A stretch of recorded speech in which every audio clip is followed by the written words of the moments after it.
Alright, take a second and really focus, because this story doesn't begin with numbers, it begins with power. Rome was once the center of the world. Its armies were unstoppable, its roads unmatched, its economy the envy of every civilization around it. A Roman coin wasn't just money, it was trust. People believed in it. Soldiers fought for it. Empires traded with it. That belief created stability, and stability created dominance. But power has a weakness. It makes leaders believe consequences are optional. Rome wasn't destroyed by one invasion, one enemy, or one sudden collapse. It was destroyed slowly, quietly, by inflation, the kind that feels invisible while it's happening. At first, everything looked normal. Markets were full, cities were growing, and Rome kept expanding its borders. Expansion was expensive. Soldiers needed to be paid. Wars needed to be funded. Citizens needed food and entertainment to stay calm. Raising taxes was dangerous. It could trigger rebellion. So Roman leaders chose the easier option.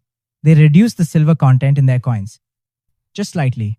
Same size, same stamp, same official value, less real wealth inside.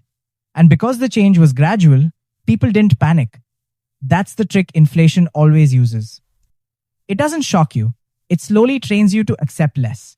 Over time, the government repeated this process again and again. Each new crisis demanded more money. Each solution involved weaker coins. Prices started rising, not suddenly, but steadily. Merchants asked for more coins for bread. Soldiers demanded higher pay because their wages no longer fed their families. The government responded the only way it knew how. It minted even more debased coins. And without realizing it, Rome locked itself into a cycle it couldn't escape.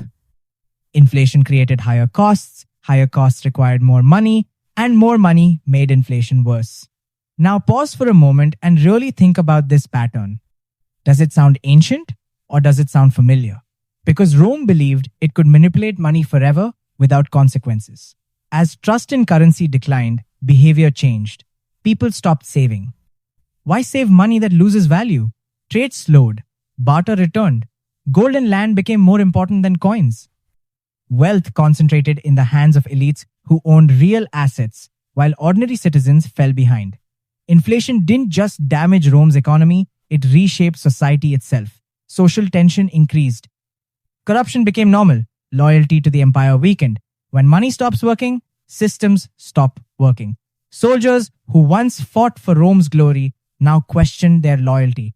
Borders weakened. Defense suffered. And here's the most dangerous part. Rome didn't collapse immediately. It continued functioning for decades while its foundation rotted. That's why inflation is so deadly. It gives the illusion of survival while quietly removing strength. Let me ask you something directly, right here in the middle of this story. If money loses value slowly, do people react early or do they adapt until survival becomes harder? Comment below what you think, because this isn't just history, it's a mirror. Rome believed it was too powerful to fail. That belief allowed leaders to delay hard decisions, to choose comfort today over stability tomorrow. And history punished that choice brutally. By the time Roman leaders understood what inflation had done, trust was gone. And trust, once broken, cannot be printed back. Armies weakened, trade networks collapsed, political unity fractured. Rome didn't fall in a single moment. It faded. And that fading is what modern empires should fear most. Because inflation doesn't announce destruction, it normalizes it. Today, the same temptation exists. Print more, borrow more, push consequences into the future. And just like Rome, the danger isn't instant collapse, it's slow decay. Inflation quietly transfers wealth, erodes savings, and rewards those closest to power while punishing everyone else. History doesn't repeat itself word for word, but it follows the same rhythm. Rome ignored the warning signs because it trusted its own strength more than reality. That mistake cost it everything. If this story made you see money, power, and modern economies differently, don't ignore that feeling. But before you leave, ask yourself this. If inflation helped destroy the most powerful empire in history, what makes modern empires immune? And if history keeps warning us in advance, why do most people only react after the damage is done? I want to know what you think. Do you believe we're repeating Rome's mistake? Or do you think this time is different? Drop your answer in the comments because these conversations matter more than ever.